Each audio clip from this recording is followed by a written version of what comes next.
Entonces, y con esto empiezo a grabar el siguiente bloque. ¿Veis? Con cada pregunta que vosotros me hagáis, ¿vale? Yo voy continuando la formación. Entonces, ¿por qué esas bases de datos?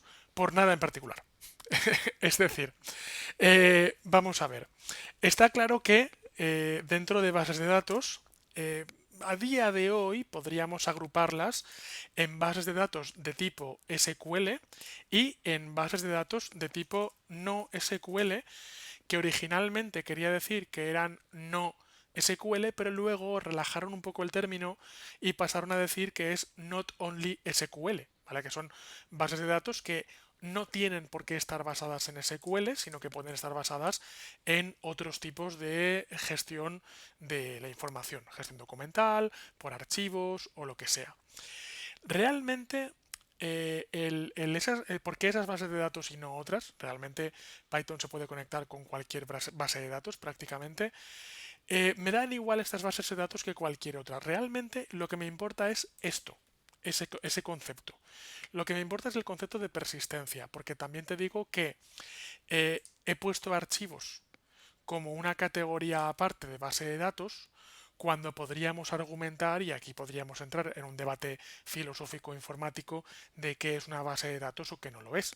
Entonces hay gente que argumenta que guardar algo en un archivo no es una base de datos y hay gente que argumenta que los archivos realmente son un tipo de base de datos llamado flat file, que son bases de datos que se almacenan en archivos.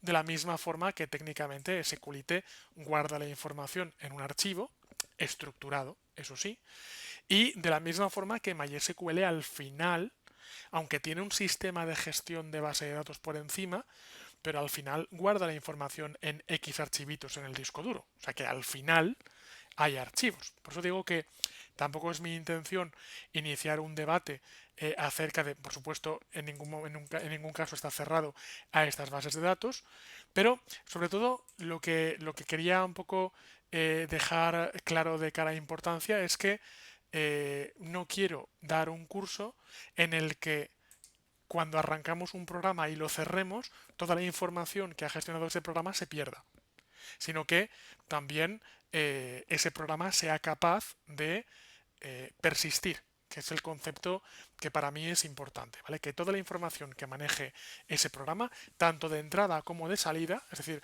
de entrada el programa pueda adquirir datos y de salida pueda guardar esos datos a el soporte que sea. Y cuando digo el soporte que sea, también lo que os digo es que en persistencia en archivos no solo quiero ser capaz de guardar información en un archivo de texto, sino que también quiero ser capaz de leer y de escribir imágenes en el disco duro. Por ejemplo, para hacer un programa en Python que sea capaz de leer el contenido de un JPG y, por ejemplo, ¿qué te diré yo? ¿Vale? Por ejemplo, coger una imagen y calcular el inverso del píxel y guardarlo en otra imagen. Pero es que realmente lo que se guarda en una imagen al final es información. Con lo cual, podríamos utilizar una imagen para guardar información. No digo que lo vayamos a hacer porque no es particularmente cómodo. Parece más algo de una peli de espías que de un curso de programación. Pero lo que quiero decir es que técnicamente se puede hacer. ¿Vale?